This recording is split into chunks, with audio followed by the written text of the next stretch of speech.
कैसे हैं? अच्छे, है ना, बढ़िया है, सुरक्षित है। चलो, पिछली कक्षाओं में हमने पढ़ा था पार्ट 1 और पार्ट 2।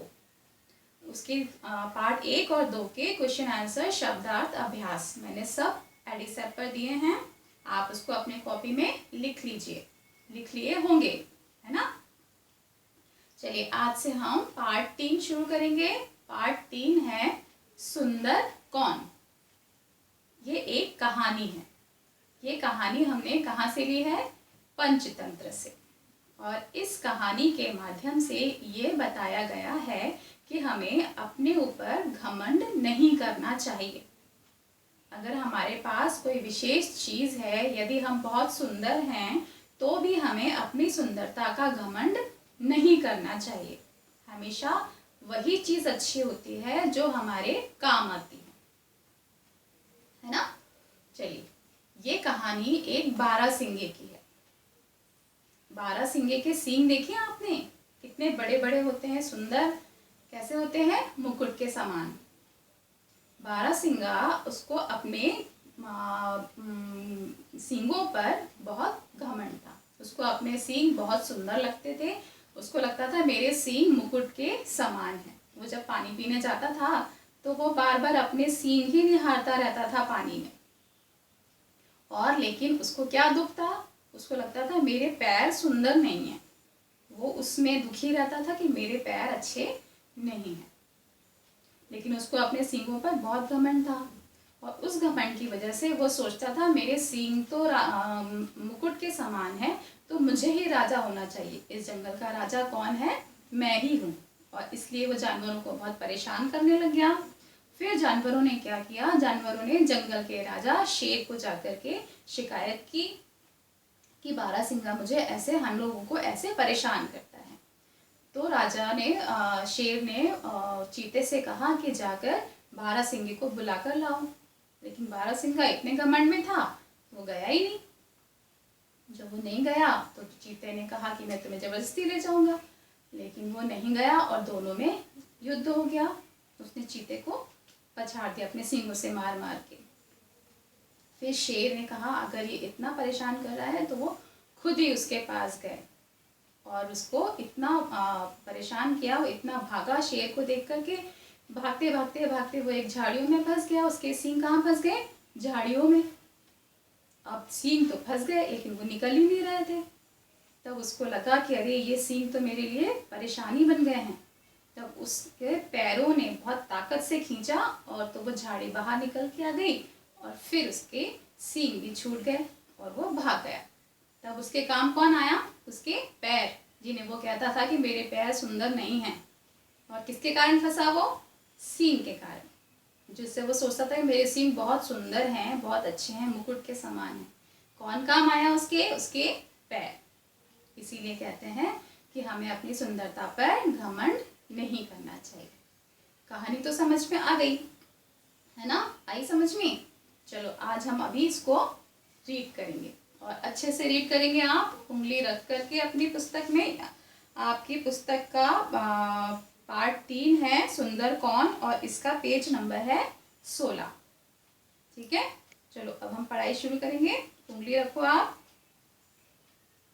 किसी जंगल में एक बारहसिंगा अपने परिवार के साथ रहता था।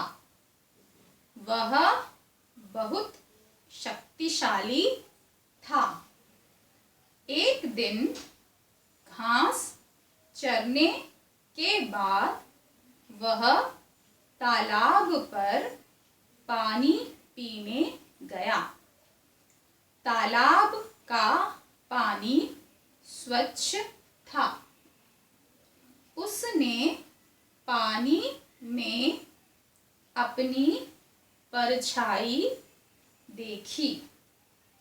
अपने सींग देखकर वह बहुत प्रसन्न हुआ। उसने सोचा ईश्वर ने मुझे कितने सुंदर सींग दिए हैं। ये बिल्कुल मुकुट के समान हैं। पेड़ की डालियों की तरह चारों तरफ फैले हुए हैं। वह मन ही मन मुग्ध होता हुआ अपने सौंदर्य की प्रशंसा कर रहा था। तभी उसकी दृष्टि अपनी पतली टांगों पर पड़ी। उन्हें देखकर बारहसिंगा भगवान को कोसने लगा।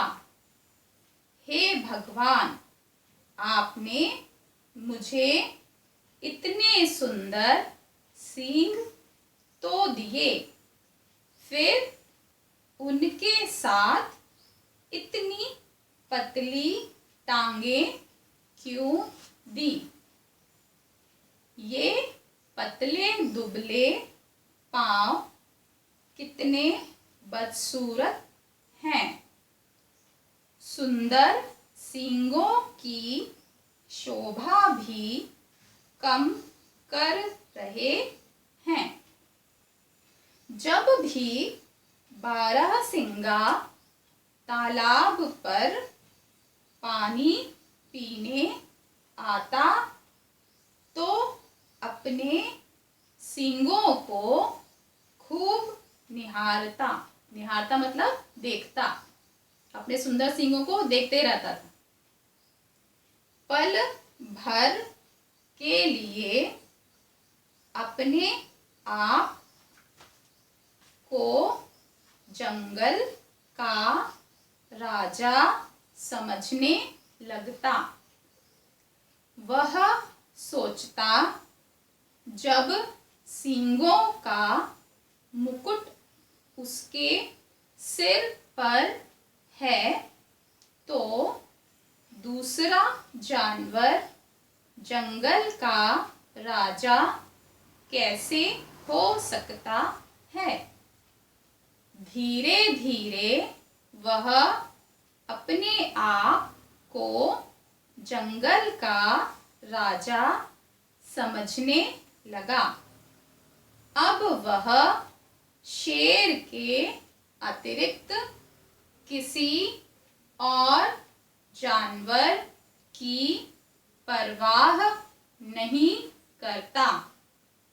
जो जानवर उससे ऊंची आवाज में बात करता, उसे वह अपने नुकीले सींगों से मारकर घायल कर देता। अब जंगल में कोई भी जानवर बारहसिंगा से लड़ने का साहस नहीं करता था। सभी को उससे भय लगता था। परेशान होकर सभी जानवर जंगल के राजा शेर के पास गए। उन्होंने शेर से बारहसिंगे की शिकायत की। उन्होंने कहा, महाराज, एक बारहसिंगा इतना घमंडी हो गया है कि उसने सबकी नाक में दम कर रखा है।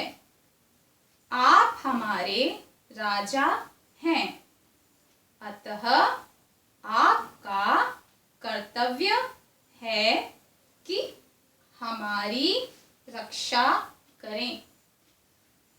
शेर ने सभी जानवरों की बात सुनने के बाद कहा, आप लोग चिंता न करें, मैं शीघ्र ही उस बारहसिंगे का दिमाग ठीक कर दूंगा।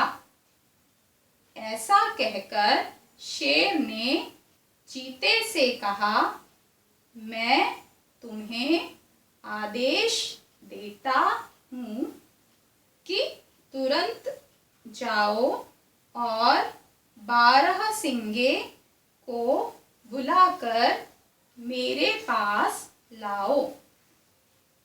चीता दौड़कर बारहसिंगे के पास गया और उससे कहने लगा, हमारे राजा शेर की आज्ञा है कि तुम अभी मेरे साथ चलकर उनके सामने उपस्थित हो।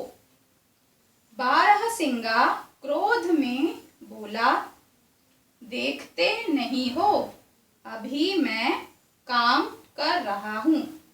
जब काम समाप्त हो जाएगा तब आ जाऊंगा। चीता उसे डांटते हुए बोला, अरे मूर्ख, तेरा इतना साहस कि तू राजा की आज्ञा की अवहेलना कर रहा है। ठहर, मैं तुझे अभी मजा चखाता हूँ। चीता बारहसिंगे पर झपट पड़ा। दोनों में लड़ाई प्रारंभ हो गई। बारहसिंगे ने अपने नुकीले सींगों से चीते को बुरी तरह घायल कर दिया। चीता किसी तरह जान बचाकर शेर के पास आया। उसने शेर को सारा किस्सा बताया। शेर आग बबूला हो गया। आग बबूला मतलब गुस्सा होना, बहुत गुस्सा होना। शेर बहुत गुस्सा हुआ। उसने बारहसिंगे को दंड देने का निश्चय कर लिया। दंड मतलब सजा। शेर दहाड़ता हुआ बारहसिंगे के पास गया। बारहसिंगे ने जब शेर को देखा तो डर के मारे भागने लगा। शेर ने उसका पीछा किया, परंतु बारहसिंगे को पकड़ न सका। शेर थक कर चूर हो गया। वह विश्राम करने लगा। बारहसिंगा दूर से शेर से बोला, मैं तुमसे पहले डरता था, परंतु आज तुमको भी देख लिया। जिस तरह मैंने अपने नुकीले सींगों से चीते को घायल किया है, उसी तरह तुमको भी घायल करूंगा। आज से जंगल का राजा तुम नहीं, बल्कि मैं हूँ। मैं तुम्हें आज्ञा देता हूँ कि यहाँ से भाग जाओ। शेर अब तक विश्राम कर चुका था। वह उठा और क्रोध से दहाड़ा। बारहसिंगा कांप उठा और फिर भागा, किंतु इस बार उसके सींग एक झाड़ी में फंस गए। उसने बहुत प्रयत्न किया, परंतु उसके सींग न निकल सके। अब उसकी समझ में आया कि जिन सींगों पर उसे घमंड था, वही उसकी मृत्यु का कारण बन रहे हैं। बारहसिंगा घबराहट में पैर पटकने लगा। उसके मजबूत पैरों से झाड़ी टूट गई। उसने और जोर लगाया, झाड़ी जड़ से उखड़ गई। उसके सींग झाड़ी से छूट गए। बारहसिंगा सिर पर पैर रखकर भागा। अब वह शेर की पहुंच से बाहर था। उसने राहत की सांस ली, अपने पैरों को धन्यवाद दिया। उसने कहा, धन्यवाद मेरे मजबूत पैरों, आज तुम्ही ने मेरे प्राणों की रक्षा की है। सुंदर वह है जो मंगल करे, सुंदर वह है जो समय पर काम आए। समझ में आया कि सुंदरता ही सब कुछ नहीं होती है। जो चीज समय पर हमारे काम आए वही अच्छी होती है, वही सुंदर होती है। ठीक है, ये आज का पाठ यही समाप्त होता है और इसके शब्दार्थ मैं आपको अभी समझा देती हूँ। ठीक है, इसको आप कॉपी में लिख लेंगे। स्वच्छ मतलब साफ, दृष्टि मतलब नजर, साहस हिम्मत, मंगल कल्याण, मुग्ध मोहित, कोसना भला बुरा कहना, अवहेलना आज्ञा न मानना, सौंदर्य सुंदरता, निहारना ध्यान से देखना, राहत आराम। ठीक है, अब ये शब्दार्थ आपकी कॉपी में आप लिख के रखेंगे। आगे के अभ्यास और क्वेश्चन आंसर में अब अगली कक्षा में बताऊंगी। ठीक है, और तब तक आप इस पाठ को 2 बार अच्छे से उंगली रखकर मात्राओं के साथ अच्छे से रीड करेंगे। पढ़ना आ जाना चाहिए। ठीक है, ऐसा नहीं हो कि जब स्कूल आप आए तो आपको पढ़ना ही नहीं आया, मैं फिर से मात्राएं सिखा रही हूँ, ऐसा नहीं है ना। अच्छे से घर में रीड करो, बहुत टाइम है आपके पास घर में, अच्छे से रीड करो। ठीक है, थैंक यू।